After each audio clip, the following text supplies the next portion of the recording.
An HOA president with a master key is a dangerous thing. An HOA president who thinks that key makes them God is a recipe for a full-blown catastrophe. I learned this the hard way, but thankfully, my son was there to make sure the lesson stuck. Not for me, but for the petty tyrant who ruled our building with an iron fist and a jangling set of keys. My name is Alex. I'm a single dad working as a project manager for a construction company. It's a demanding job, and all I wanted when I moved into the Crestview Meadows apartment complex was a quiet, safe place for my 16-year-old son, Leo, and me. After a difficult divorce, peace was the only luxury I craved. Our new home was supposed to be a sanctuary, but every Eden has its serpent, and ours was named Karen. She was the self-appointed queen of the HOA, a woman in her mid-50s with helmet-like hair and a smile that was all teeth and no warmth. She wore her master key on a lanyard around her neck, not as a tool of responsibility, but as a royal scepter, a constant, glittering reminder of her authority. She made the critical mistake of assuming I was just another tired dad, and that my quiet, video game-obsessed son was just another disaffected teen. What she didn't know was that Leo wasn't just playing games. He was learning to build them, and the digital worlds he conquered had taught him a thing or two about building inescapable traps in the real one. Have you ever had a neighbor who thought the rules applied to everyone but them? Stick around, because this isn't just a story about getting even. It's a story about how a 16-year-old with a keyboard systematically and legally dismantled a petty tyrant's entire empire. The first violation happened on a Tuesday. I was on a conference call at work, trying to negotiate a supply chain issue, when my phone buzzed with a frantic text from Leo. He was home from school, supposedly attending his online classes. The message read, "Dad, Karen just tried to unlock our door." My blood ran cold. I quickly excused myself from the call and phoned him. His voice was shaky. He told me he'd heard the distinct sound of a key sliding into our lock, followed by a metallic jiggle. He crept to the door and looked through the peephole. It was her. Karen, her face pinched in concentration, was actively trying to turn the key. Leo, thinking fast, yelled through the solid wood, "Can I help you?" He said she jumped back, startled, before composing herself. "Just doing a routine maintenance check, dear," she'd called out in a sickly sweet voice. I thought I heard a beeping sound. Then her footsteps retreated down the hall. A beeping sound. It was the most pathetic lie I'd ever heard. That evening, I walked down to her apartment, determined to handle it calmly. I knocked, and she answered with that unnerving plastic smile. "Karen," I began, keeping my voice level, "we need to talk about you trying to enter my apartment today. The bylaws, which I've read, state you need to provide 24 hours written notice for any non-emergency entry. A fire or a flood is an emergency. A phantom beeping is not." She waved a dismissive hand.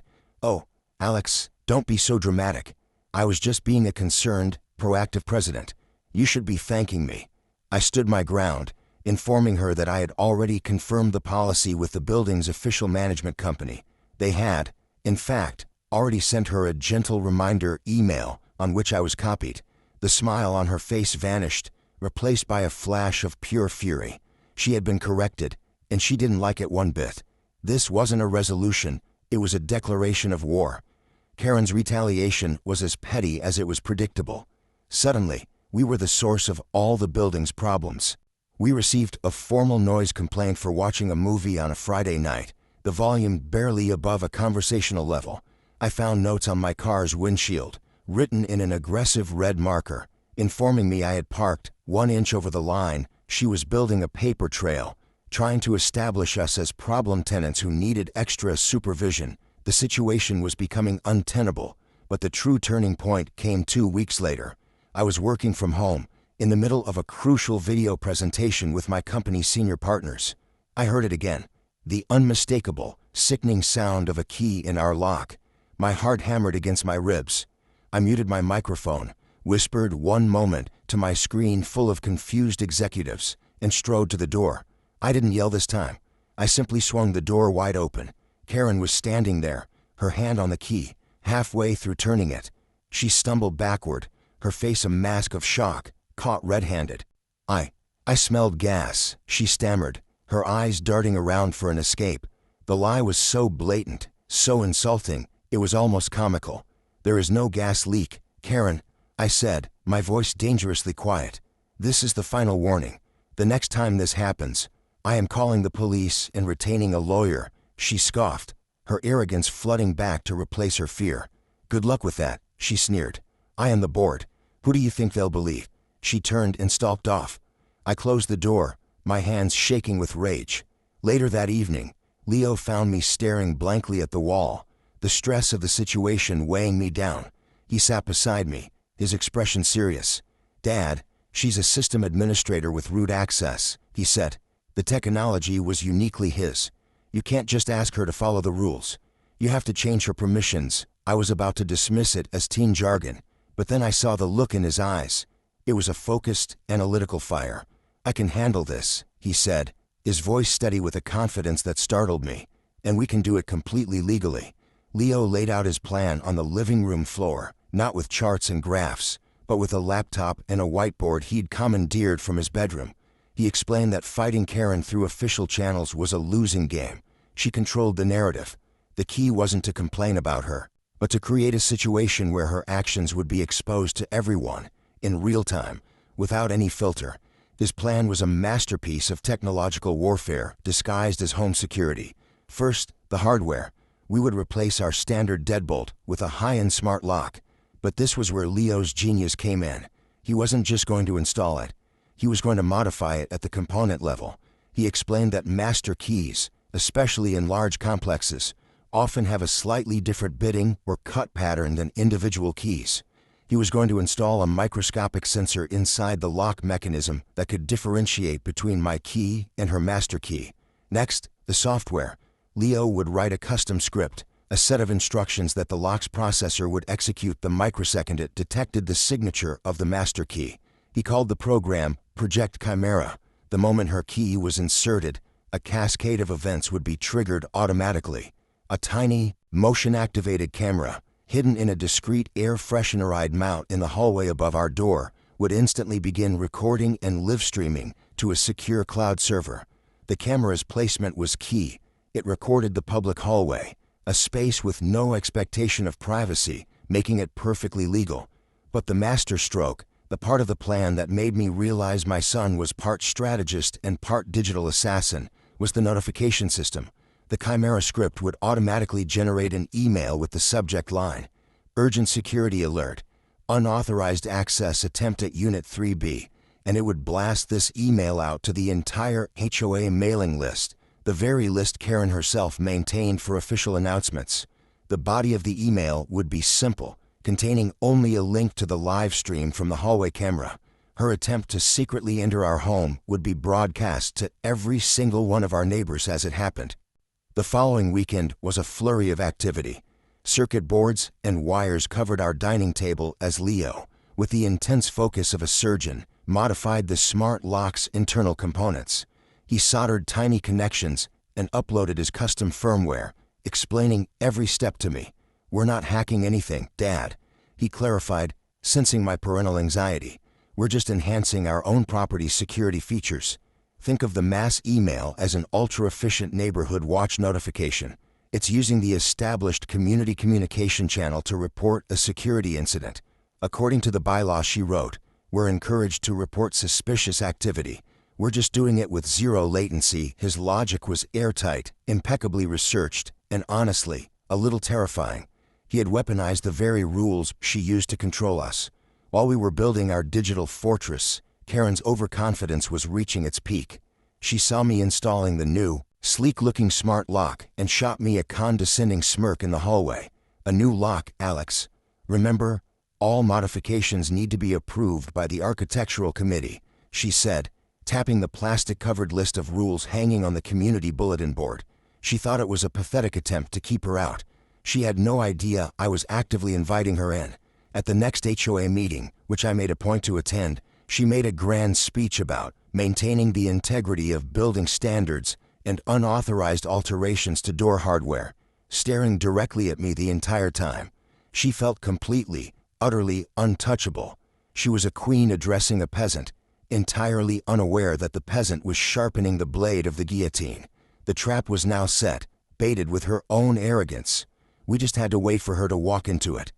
The trap was armed and waiting, a silent sentinel on our front door. The next few days were excruciatingly tense. Every creak in the hallway, every distant footstep, made me jump.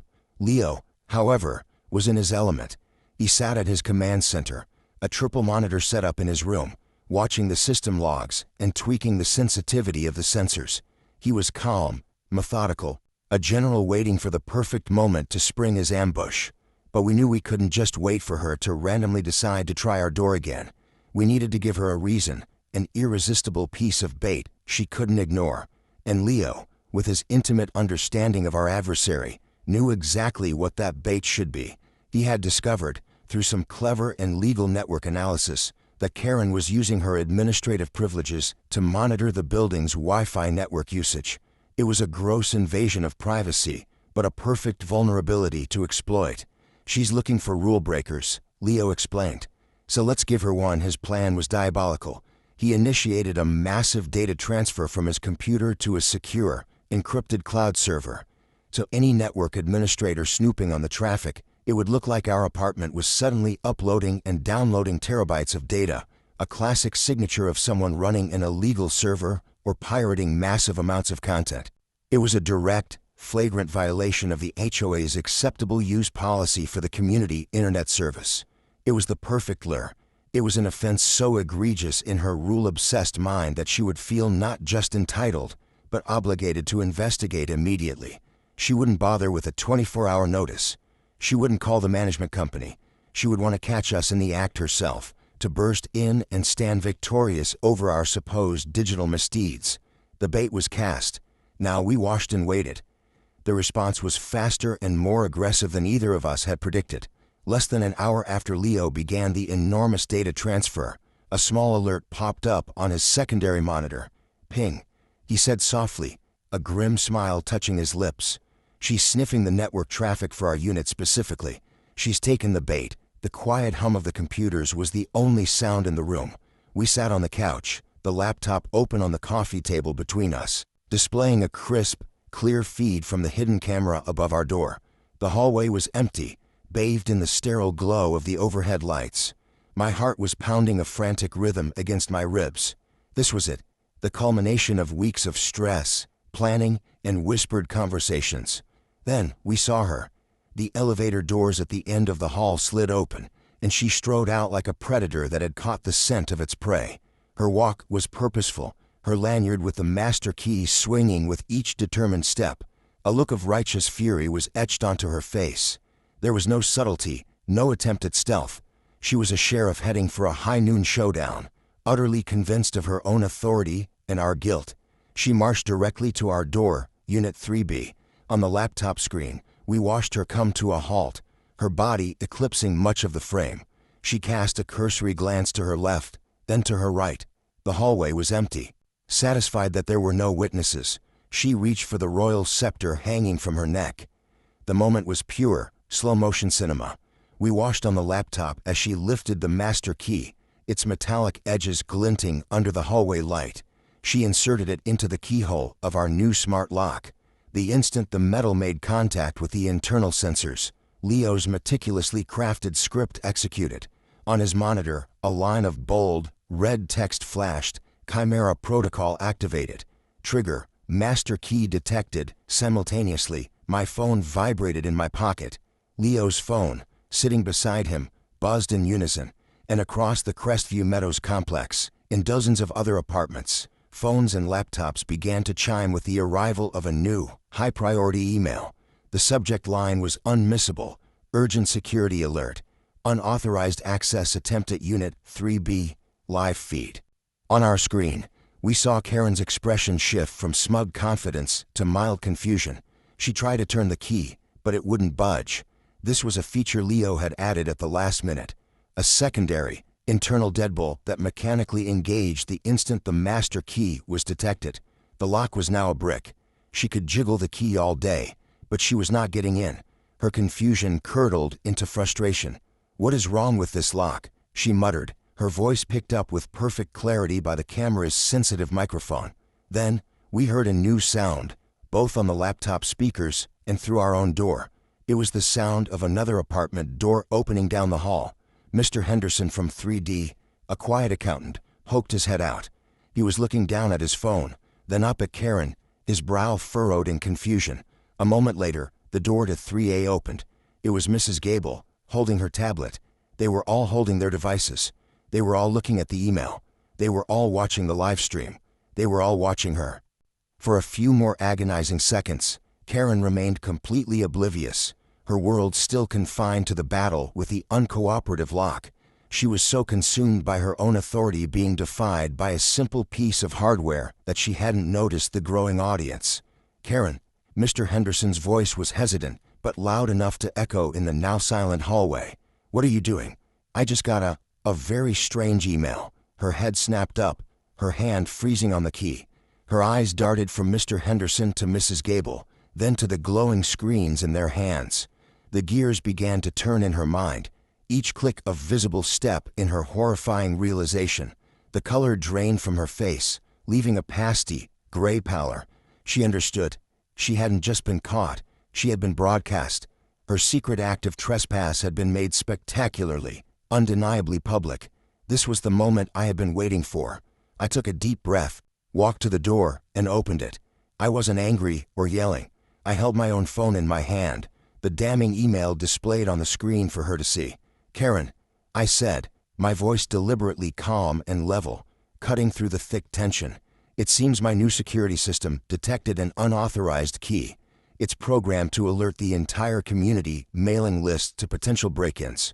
It's a wonderful feature for community safety, don't you think?" She just stood there, mute and paralyzed, the master key still protruding from my lock. The scepter of her power had become the smoking gun in her hand. She was surrounded, not by me, but by her constituents, the very people she lorded her power over.